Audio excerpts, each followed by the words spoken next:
O número de divórcios no Brasil cresceu mais de 160% na última década, de acordo com os dados do Registro Civil de 2014. A pesquisa foi divulgada pelo IBGE, mas muitas dúvidas ainda surgem quando o assunto é partilha de bens.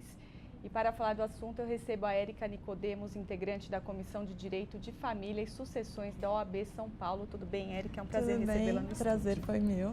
Existe algum motivo para tantos divórcios, para esse aumento?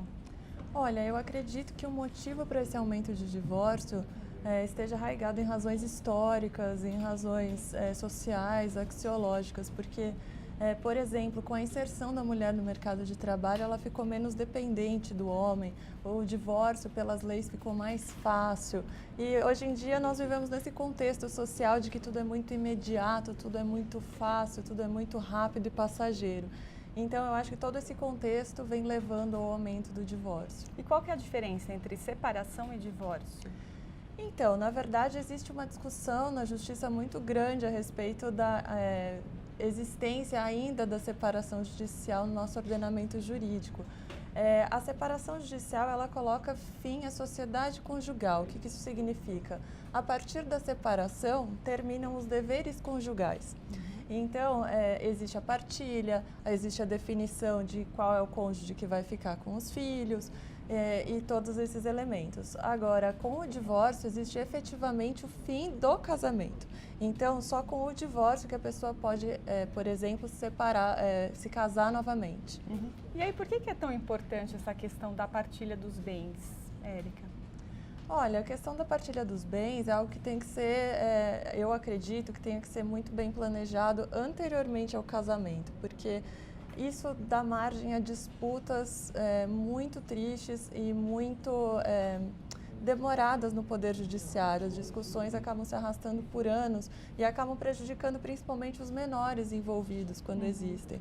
Então, o planejamento da partilha, de como vai ser feito isso, caso haja um divórcio, é muito importante. Mas aí, se não existe esse planejamento, como é que ela funciona, a partilha de bens? Existem vários tipos e quais são eles? Sim, quando se faz a habilitação para o casamento, você pode escolher entre 4 regimes de bens. O regime de comunhão universal, comunhão parcial, separação total e participação final nos aquestos. Conforme você escolha cada um desses regimes de bens, vão incidir regras específicas sobre a partilha. Então, é preciso que os cônjuges, antes de se casar, os nubentes, eles estejam atentos a esses regramentos para eles avaliarem qual vai ser mais conveniente para eles. Qual que é a diferença entre cada um?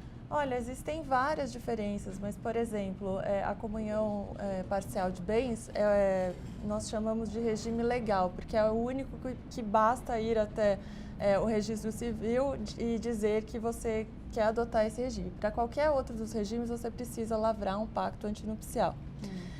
No caso de regime de comunhão parcial de bens, os bens antes do casamento, ou seja, seus bens particulares que você adquiriu antes do casamento ou aqueles que vierem a ser herdados ou que já foram herdados, eles não se comunicam, ou seja, eles não entram na partilha em caso de divórcio depois do casamento. Agora, todos aqueles bens que foram construídos conjuntamente durante a vigência do casamento, eles vão ser divididos metade e metade no caso de uma partilha. No caso de uma... Herança não entra. Herança, o regramento é diferente. Então, algumas pessoas confundem. Mas então, se eu adotar esse regime, a pessoa vai herdar de determinada forma? Não necessariamente, porque as regras relativas à partilha nos regimes de bens e as regras relativas à sucessão são diferentes. Então, por exemplo, muitas pessoas acreditam que no caso de separação total de bens, o cônjuge não é herdeiro, e ele é herdeiro de bens particulares. Então, acaba sendo diferente do que acontece na partilha, que ele não leva nada. Na hora do divórcio, dá para mudar a partilha ou não? Olha, por um acordo, se as partes entrarem em um acordo, sim, não tem problema nenhum. Agora, caso contrário, não.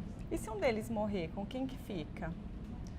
Então, como eu te falei, depende muito do regime de bens, mas a princípio existe um concurso entre os descendentes e o cônjuge.